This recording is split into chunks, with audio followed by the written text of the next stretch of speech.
প্রিয় দেশবাসী, শিশু, কিশোর কিশোরী, তরুণ তরুণী, ছাত্রছাত্রী, নারী পুরুষ, নবীন প্রবীণ, আপনাদের সকলের প্রতি আমার আন্তরিক সালাম ও গভীর শ্রদ্ধা।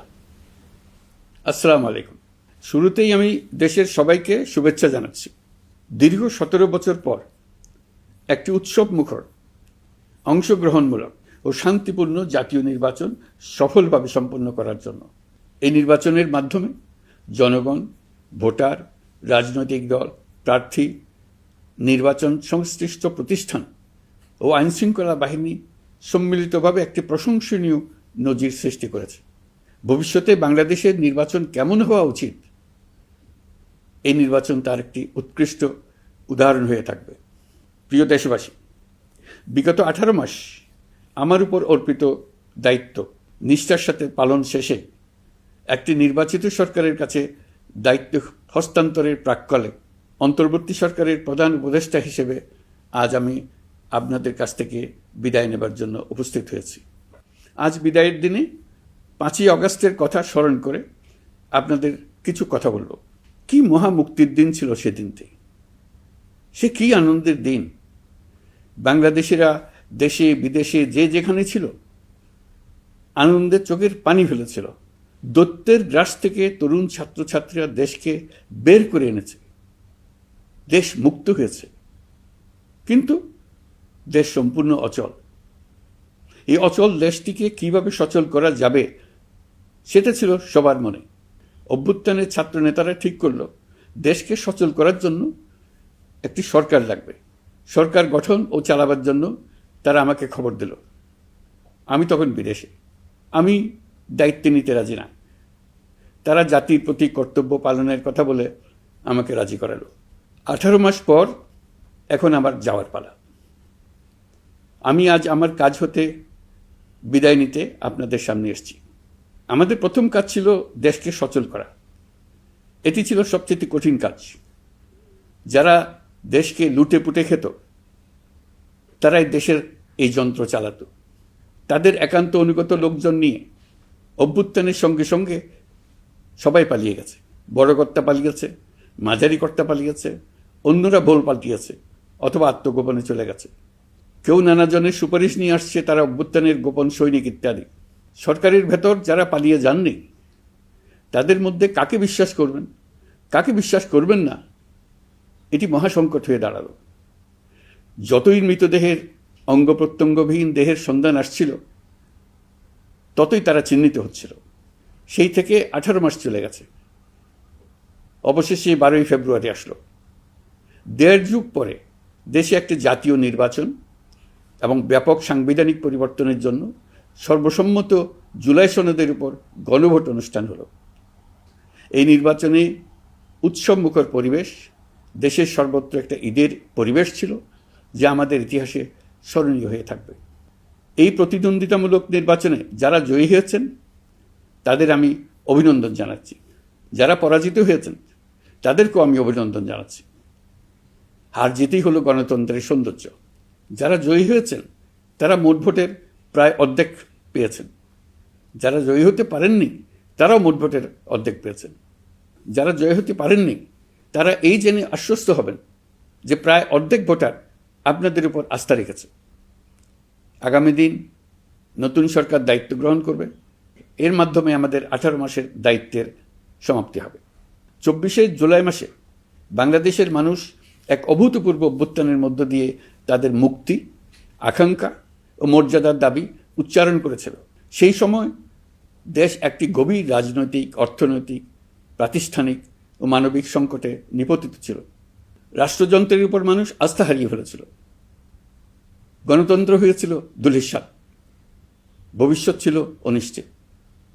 ঠিক সেই সংকটময় সময়ে আমাকে আহ্বান জানানো হয়েছিল একটি লক্ষ্য সামনে রেখে বাংলাদেশকে আবার স্বাভাবিক জীবনে ফেরানোর জন্য 3টি দায়িত্ব দেওয়া হয়েছিল: সংস্কার, বিচার এবং নির্বাচন। আমি ও আমার সহকর্মীরা সবাই আমরা সেই অঙ্গীকার রক্ষার চেষ্টা করে গেছি। কোথায় কতটুকু সাফল্য অর্জন করতে পেরেছি, কোথায় ব্যর্থ হয়েছি, সে বিচারের ভার আপনাদের উপর থাকলো। আমাদের প্রচেষ্টায় কোনো ঘাটতি ছিল না। আমরা মানবতা বিরোধী অপরাধ, দুর্নীতি ও অনিয়মের বিচার প্রক্রিয়াকে রাজনীতি ও প্রতিশোধের ঊর্ধ্বে রেখেছি। আমরা ভঙ্গুর প্রতিষ্ঠানগুলোর প্রশাসনিক, বাণিজ্যিক, আর্থিক সংস্কারে হাত দিয়েছি, যাতে ভবিষ্যতে কোনো সরকার জনগণের ইচ্ছার বিরুদ্ধে নিজেকে স্থাপন করতে না পারে। আর সর্বোপরি আমরা একটি উৎসবমুখর, অবাধ, নিরপেক্ষ, শান্তিপূর্ণ, পরিচ্ছন্ন ও বিশ্বাসযোগ্য জাতীয় নির্বাচনের আয়োজন করেছি, যার মাধ্যমে জনগণ আবার তাদের ভোটাধিকার ফিরে পেয়েছে। এই নির্বাচন কেবল একটা ক্ষমতা হস্তান্তরের প্রক্রিয়া নয়, এটি বাংলাদেশের গণতান্ত্রিক ব্যবস্থার নতুন অভিযাত্রার সূচনা, নতুন বাংলাদেশের জন্ম। এই অর্জনের পেছনে যারা ছিলেন, জুলাইয়ে রাস্তায় নেমে আসা প্রতিবাদকারী তরুণ তরুণীরা, সেই সাহসী মানুষগুলো, শহীদ ও আহতরা, তাদের প্রতি আমি গভীর শ্রদ্ধা ও কৃতজ্ঞতা জানাচ্ছি।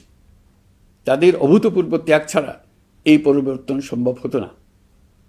এই প্রক্রিয়া সফল করতে দেশের আবালবৃদ্ধ বনিতা সকলেই সহযোগিতা করেছেন। প্রাতিষ্ঠানিক দিক থেকে দেশের রাজনৈতিক দলসমূহ, নির্বাচন কমিশন, সকল আইনশৃঙ্খলা বাহিনী, সশস্ত্র বাহিনী, সরকারি কর্মকর্তা কর্মচারী ও প্রশাসনের প্রতিটি স্তরের সদস্যরা আন্তরিক সহযোগিতা করেছেন। আপনাদের প্রতি আমার আন্তরিক কৃতজ্ঞতা রইল। আপনাদের ধৈর্য, পেশাদারিত্ব ও আস্থার উপর ভর করেই এই পথ চলা সম্ভব হয়েছে। প্রিয় দেশবাসী, 24-এর গণ অভ্যুত্থানের সময় দেয়ালে দেয়ালে তরুণরা যে নতুন বাংলাদেশের স্বপ্ন এঁকেছিল, তার কেন্দ্র ছিল প্রাতিষ্ঠানিক সংস্কার।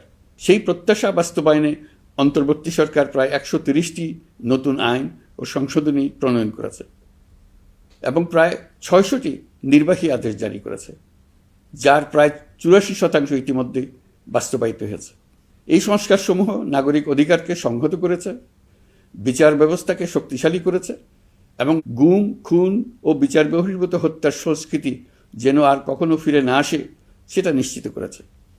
আমরা দায়িত্ব গ্রহণের সময় দেশের আইনশৃঙ্খলা পরিস্থিতি ছিল অত্যন্ত ভঙ্গুর। থানাগুলো ছিল পুলিশশূন্য, জনগণের মধ্যে আস্থার বদলে ভয় ও শঙ্কা তৈরি হয়েছিল। ধাপে ধাপে আমরা সেই অবস্থার পরিবর্তন ঘটিয়েছি। আজ পুলিশ আর মারণাস্ত্র ব্যবহার করে না, বেআইনিভাবে কাউকে তুলে নিয়ে যায় না, বন্দুকযুদ্ধের নামে হত্যা করে না, পুলিশ ও গোয়েন্দা বাহিনীর ভয়ে কাউকে ডিলিট বাটন চাপতে হয় না। জনবান্ধব ও জবাবদিহিমূলক বাহিনী হিসেবে গড়ে তোলার লক্ষ্যে পুলিশ কমিশন অধ্যাদেশ 2025 প্রণয়ন করা হয়েছে।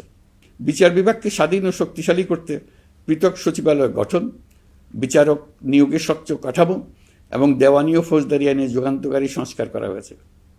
সেপারেশন অব জুডিশিয়ারির জন্য মাজদার হোসেন মামলার রায় আমরা বাস্তবায়ন করে গেলাম। গুমকে মানবতার বিরুদ্ধে অপরাধ হিসেবে স্বীকৃতি দিয়ে আন্তর্জাতিক অপরাধ ট্রাইব্যুনাল আইন সংশোধন করা হয়েছে। বিচার প্রক্রিয়াকে স্বচ্ছ করতে রায় সরাসরি সম্প্রচারের সুযোগ, বিদেশি আইনজীবী নিয়োগ এবং অন্তর্বর্তী আপিলের বিধান যুক্ত করা হয়েছে। বাংলাদেশ যেন আর কখনো মানবাধিকারহীন রাষ্ট্রে পরিণত না হয়, সেই লক্ষ্যে জাতীয় মানবাধিকার কমিশন অধ্যাদেশ জারি করা হয়েছে এবং কমিশন গঠন করা হয়েছে। প্রিয় দেশবাসী, একটি সমাজ তখনই উন্নত হয় যখন তার নারীরা নিরাপদ, সম্মানিত ও সমান অধিকারপ্রাপ্ত। উন্নয়ন তখনই টেকসই হয় যখন নারীরা সিদ্ধান্ত গ্রহণে, অর্থনীতিতে, শিক্ষায় ও নেতৃত্বে সমানভাবে অংশ নিতে পারেন। যে নতুন বাংলাদেশের স্বপ্ন আমরা দেখছি, নারীদের অগ্রযাত্রা ছাড়া তা গড়ে তোলা সম্ভব নয়। নারী ও শিশু সুরক্ষায় যৌন হয়রানি প্রতিরোধ অধ্যাদেশ, পারিবারিক সহিংসতা প্রতিরোধের অধ্যাদেশ এবং নারী ও শিশু নির্যাতন দমন আইন সংশোধন করা হয়েছে। নতুন এসব আইনের মাধ্যমে কর্মক্ষেত্রে ও শিক্ষা প্রতিষ্ঠানে নারীদের হয়রানি প্রতিরোধ ও সুরক্ষা আবার নিশ্চিত করার পথ সুগম করা হয়েছে। প্রিয় দেশবাসী, অভ্যুত্থান পরবর্তী এক উত্তাল সময়ে দেশকে ধীরে ধীরে স্বাভাবিক ধারায় ফিরিয়ে আনতে আমাদের সশস্ত্র বাহিনীর সৈন্যরা যে ধৈর্য, পেশাদারিত্ব ও দায়িত্ববোধের পরিচয় দিয়েছেন, তার জন্য দেশবাসীর পক্ষ থেকে আমি তাদের প্রত্যেককে আন্তরিক ধন্যবাদ জানাচ্ছি। একই সঙ্গে বিশেষভাবে উল্লেখ করতে চাই, যখনই কোনো সংকটময় পরিস্থিতির উদ্ভব হয়েছে, তখনই দেশের রাজনৈতিক নেতৃত্ব আমাদের আহ্বানে তাৎক্ষণিকভাবে সাড়া দিয়েছেন এবং সহযোগিতার হাত বাড়িয়ে দিয়েছেন। এই পারস্পরিক দায়িত্ববোধ ও সংযমই দেশকে অস্থিরতার পথ থেকে স্থিতিশীলতার দিকে এগিয়ে নিতে সহায়ক হয়েছে। স্বৈরাচারের 16 বছরে এদেশের রাজনৈতিক নেতাকর্মীরা যে ভয়াবহ নিপীড়ন, মামলা হামলা, গুম ও হত্যার শিকার হয়েছেন, তা আমাদের জাতির জন্য এক গভীর বেদনাদায়ক শিক্ষা। এই অভিজ্ঞতা আমাদের স্মরণ করিয়ে দেয়, যাতে ভবিষ্যতে আর কখনো কোনো জালেম মাথাচাড়া দিয়ে উঠতে না পারে, যেন আর কখনো ফেসিবাদ প্রতিষ্ঠিত না হয়, শত শত আয়নাঘর সৃষ্টি না হয়, বিচার বহির্ভূত হত্যা ফিরে না আসে। সেই জন্য কেবল রাজনৈতিক অঙ্গীকারই যথেষ্ট নয়, প্রয়োজন ন্যায় বিচার নিশ্চিত করার লক্ষ্যে বিচার ব্যবস্থা ও রাষ্ট্রীয় কাঠামোর মৌলিক ও গভীর সংস্কার। এই উপলব্ধি থেকেই অন্তর্বর্তী সরকার তার সংস্কার কর্মসূচিকে সর্বোচ্চ অগ্রাধিকার দিয়েছে। প্রিয় দেশবাসী, ফ্যাসিস্ট সরকারের 16 বছরের নিপীড়ন ও জুলাইয়ের রক্তাক্ত স্মৃতি এখনও আমাদের মাঝে তাজা হয়ে আছে। যারা ভয়াবহ নিপীড়ন ও নির্যাতন চালিয়েছে তাদের বিচার করা এবং যেন আর কেউ এ ধরনের দুঃশাসন কায়েম করতে না পারে, সেটা নিশ্চিত করা আমাদের গুরু দায়িত্ব। বিচার একটা চলমান প্রক্রিয়া। একাধিক ট্রাইব্যুনাল বর্তমানে সক্রিয়ভাবে কাজ করছে। ইতিমধ্যে একাধিক মামলার রায় ঘোষণা হয়েছে। আন্তর্জাতিক অপরাধ ট্রাইব্যুনালে ফেসিবাদের সময় দেশে যে গুমের সংস্কৃতি গড়ে উঠেছিল, সেই ভয়াবহ মানবাধিকার লঙ্ঘনের বিচারও শুরু হয়েছে। বেশ কিছু মামলার বিচারিক কার্যক্রম এখন শেষের পথে। আমরা আশা করছি আগামী দিনগুলোতেও বিচারিক প্রক্রিয়া অত্যন্ত নিরপেক্ষ ও স্বচ্ছতার সঙ্গে এগিয়ে যাবে। প্রিয় দেশবাসী, অন্তর্বর্তী সরকারের সবচেয়ে বড় অর্জন জুলাই সনদ, যার ভিত্তিতে গণভোটে বিপুল সংখ্যাগরিষ্ঠতায় তা বাস্তবায়নের সিদ্ধান্ত দিয়েছে দেশের মানুষ। জুলাই সনদের বাস্তবায়ন হলে ফেসিবাদ ফিরে আসার পথগুলো চিরতরে বন্ধ হয়ে যাবে।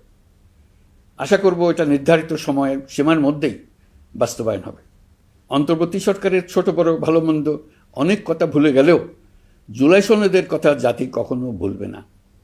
এই সনদ রচনা এবং গণভোটে পাশ করানোর জন্য আমি সকল রাজনৈতিক দল, সামাজিক সংগঠন, অধিকার রক্ষা প্রতিষ্ঠান যারা অক্লান্ত পরিশ্রম করেছে, তাদের সবাইকে আজ অভিনন্দন জানাচ্ছি। এই নির্বাচনে প্রথমবারের মতো প্রবাসীদের ভোট দেওয়ার সুযোগ সৃষ্টি করা হয়েছে। যখন একজন ভোটার গর্ব করে এই নির্বাচন ও গণভোটে ভোট দেওয়ার অভিজ্ঞতা সোশ্যাল মিডিয়ায় বলে, তখন একজন নাগরিক হিসেবে আমি আনন্দ ধরে রাখতে পারি না। আমি আশা করি এই প্রক্রিয়ায় ভবিষ্যতে আরও অনেক বেশি প্রবাসীরা নিশ্চিন্তে অংশগ্রহণ করতে পারবে। প্রিয় দেশবাসী, আমরা দায়িত্ব গ্রহণের সময় অর্থনীতি ছিল বিপর্যস্ত, ব্যাংকিং ব্যবস্থা ভেঙে পড়েছিল, অর্থ পাচার ছিল লাগামহীন। আমরা রাজস্ব ব্যবস্থাপনা, করনীতি, মুদ্রা ব্যবস্থাপনা, আর্থিক খাতে কাঠামোগত সংস্কার এনেছি। তলাবিহীন অর্থনীতি আমাদের জন্য রেখে গিয়েছিল আগের ফেসিবাদী সরকার। কেন্দ্রীয় ব্যাংক বাণিজ্য ব্যাংককে ফতুর করে দিয়ে গেছে, $234 বিলিয়ন পাচার করে নিয়ে গেছে, বিশাল ঋণের বোঝা রেখে গেছে। এইসব আমাদের জানা কথা। আমরা যারা এই অর্থনীতি আবার চালু করার দায়িত্ব পেয়েছিলাম, তারা দিশা খুঁজে পাচ্ছিলাম না। এখন যাবার সময় স্বস্তি পাচ্ছি যে আমরা অবস্থার মোকাবেলা করতে পেরেছি এবং নতুন অর্থনীতির বুনিয়াদ রচনা করে রেখে যেতে পারছি। এখন আর পাওনাদাররা আমাদের তাড়া করতে আসবে না।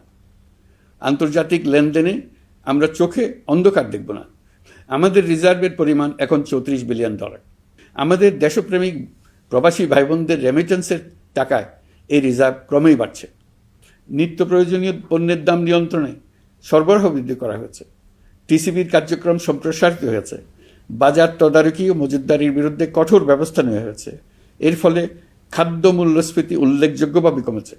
শ্রমিক অধিকারকে মানবাধিকারের অংশ হিসেবে বিবেচনা করে আন্তর্জাতিক শ্রম সংস্থার গুরুত্বপূর্ণ কনভেনশনসমূহ অনুসমর্থন করা হয়েছে, যা কর্মক্ষেত্রে শ্রমিকের নিরাপত্তা ও মর্যাদা নিশ্চিত করবে। যুগান্তকারী নতুন শ্রম আইন প্রণয়ন করা হয়েছে। প্রবাসীরা আমাদের অর্থনীতির প্রাণশক্তি। তাদের সুরক্ষা ও কল্যাণে আইন সংশোধন, বিদেশে আইনি সহায়তা, নতুন শ্রমচুক্তি এবং দক্ষতা উন্নয়ন প্রকল্প গ্রহণ করা হয়েছে। বন্দর ব্যবস্থাপনা ও বিনিয়োগ কাঠামোতে আমূল সংস্কারের মাধ্যমে ইউরোপীয় সর্ববৃহৎ বিনিয়োগ সহ একাধিক কৌশলগত প্রকল্প এগিয়েছে। ব্লু ইকোনমির সম্ভাবনা কাজে লাগাতে গভীর সমুদ্র বন্দর, মৎস্য ও আধুনিক টাউনশিপ উন্নয়নে নতুন কর্তৃপক্ষ গঠন করা হয়েছে। প্রিয় দেশবাসী, পররাষ্ট্রনীতিতে বাংলাদেশের সার্বভৌমত্ব, জাতীয় স্বার্থ ও দেশের মর্যাদা, এই তিনটি মূল ভিত্তি আমরা দৃঢ়ভাবে পুনরুদ্ধার করতে সক্ষম হয়েছি।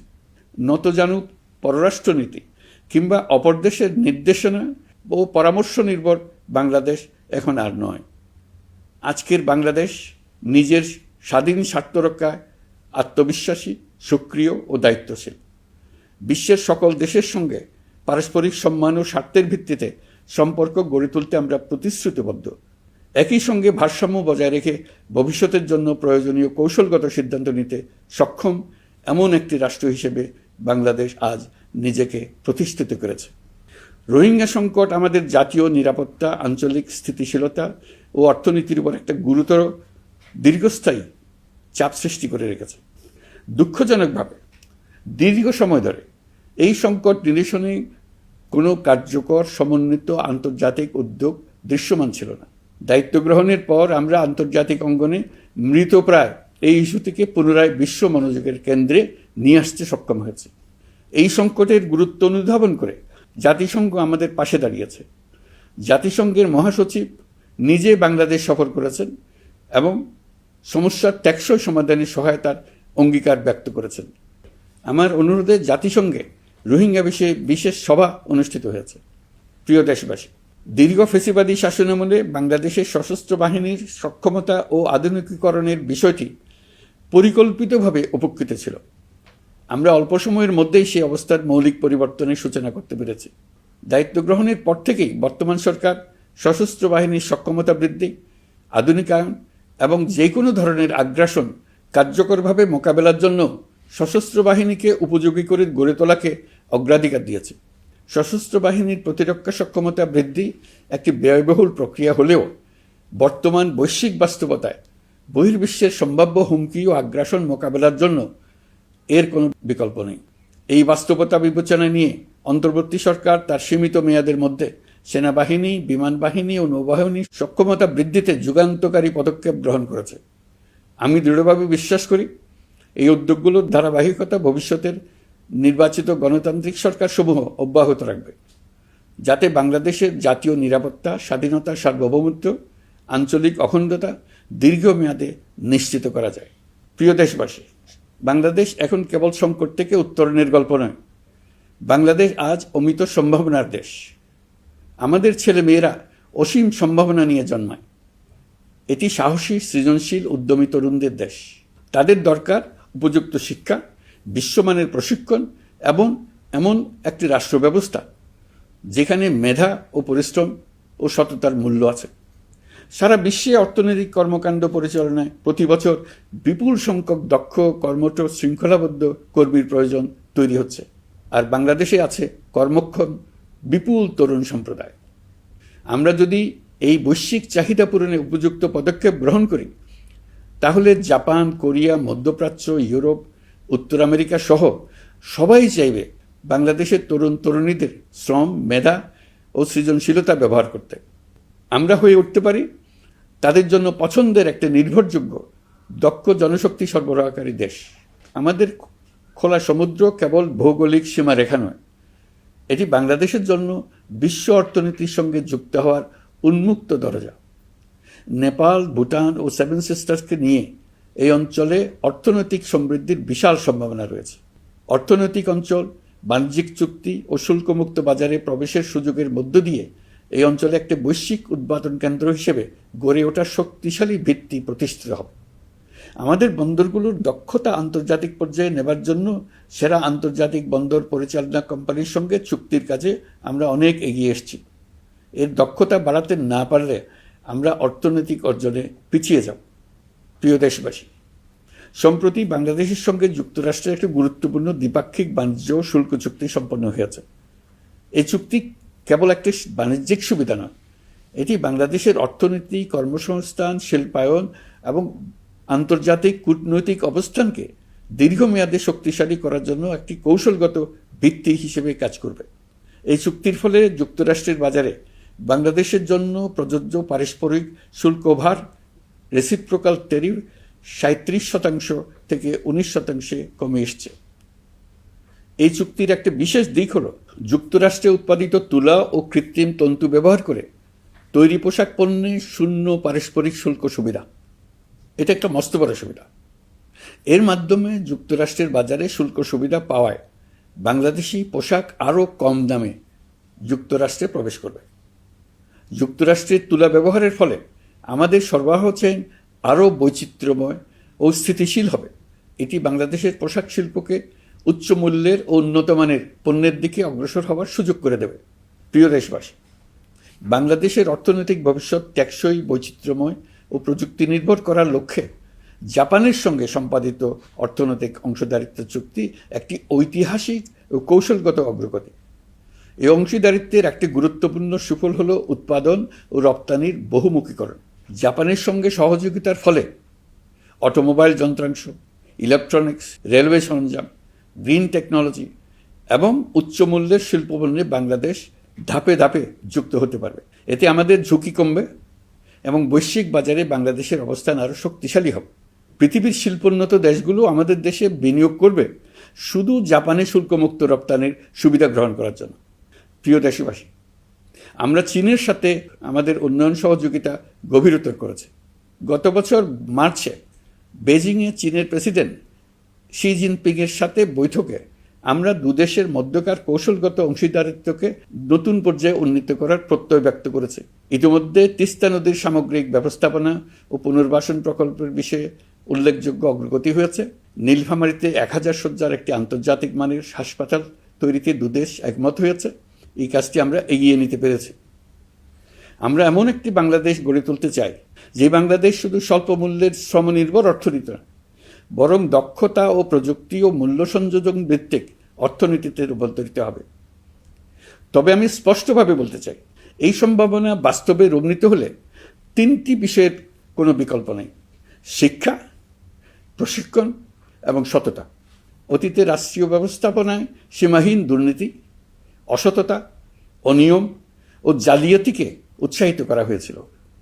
সেই সংস্কৃতি আমাদের পেছনে টেনে রেখেছিল, আমাদের বিশ্বাসযোগ্যতা ক্ষুণ্ণ করেছিল। নতুন বাংলাদেশকে সেই পথ থেকে সরে আসতে হবে।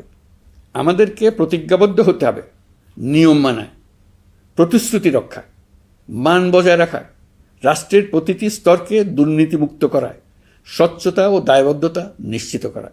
প্রিয় দেশবাসী, আমরা শূন্য থেকে শুরু করিনি, শুরু করেছি মাইনাস থেকে।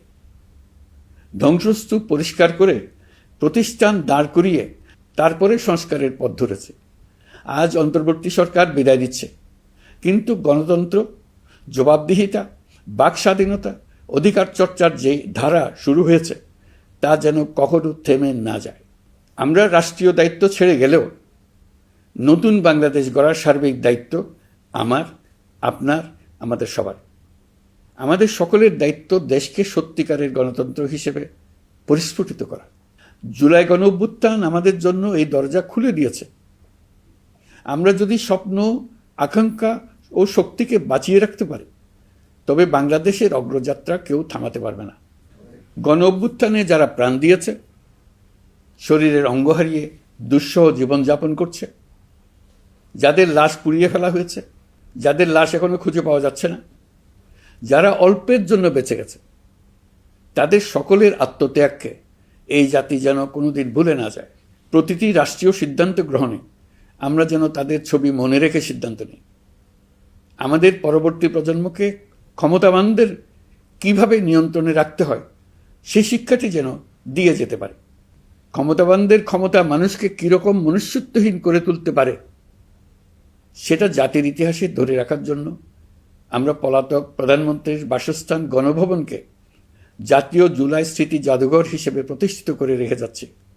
এখানে আপনাদের স্মৃতির বাস্তব নমুনা সংরক্ষণ করে রাখা হয়েছে। জাদুঘর যখন জনসাধারণের জন্য খুলে দেওয়া হবে, তখন আপনি যেখানেই থাকুন, দেশে থাকুন, বিদেশে থাকুন, আমি অনুরোধ করব আপনি সপরিবারে একবার এসে কিছুক্ষণ জাদুঘরে কাটিয়ে যাবেন। প্রিয় দেশবাসী, আসুন আমরা এমন একটি বাংলাদেশ গড়ি যেখানে সম্ভাবনা সীমাহীন আর স্বপ্নের কোনো সীমানা নেই। গত 18 মাসে ক্রমান্বয়ে এদেশের মানুষের মধ্যে গণতন্ত্র, একটি কল্যাণমূলক শাসন ব্যবস্থা, বাক স্বাধীনতা, ক্ষমতাকে প্রশ্ন করতে পারা, সমালোচনা করতে পারা, জবাবদিহিতায় আনতে পারার যে চর্চা শুরু হলো, উৎসবমুখর পরিবেশে নির্বাচন আয়োজন করে জনগণের অধিকার নিশ্চিত হলো, এই ধারা যেন কোনো রকমেই হাতছাড়া হয়ে না যায়। আমি বিশ্বাস করি বাংলাদেশের আপামর জনসাধারণ এবং সকল রাজনৈতিক পক্ষ ইস্পাত কঠিন ঐক্যের মাধ্যমে এই ধারাকে আগামী দিনগুলোকে রক্ষা করবে, সমৃদ্ধ করবে। অধিকারের বিষয়ে, দেশের স্বাধীনতা সার্বভৌমত্বের বিষয়ে পরবর্তী প্রজন্মের জন্য একটি সুন্দর বাংলাদেশ গড়ে তোলার প্রত্যয়ে দৃঢ় থাকতে হবে। দলমত, ধর্ম, বর্ণ, নারী পুরুষ নির্বিশেষে সবাইকে আহ্বান জানাই একটি ন্যায়ভিত্তিক, মানবিক ও গণতান্ত্রিক বাংলাদেশ গড়ে তোলার সংগ্রাম অব্যাহত রাখতে। এই আহ্বান জানিয়েই আমি অত্যন্ত আশাবাদের সঙ্গে আজ আপনাদের কাছ থেকে বিদায় নিচ্ছি। দেশের শিশু, কিশোর কিশোরী, তরুণ তরুণী, ছাত্রছাত্রী, নারী পুরুষ, নবীন প্রবীণ, আমার দায়িত্ব থেকে বিদায় নেবার এই প্রাক্কালে আপনাদের সকলের প্রতি আন্তরিক ধন্যবাদ জানাচ্ছি। আমার জন্য দোয়া করবেন। মহান আল্লাহ আমাদের সকলের সহায় হন। আল্লাহ হাফেজ।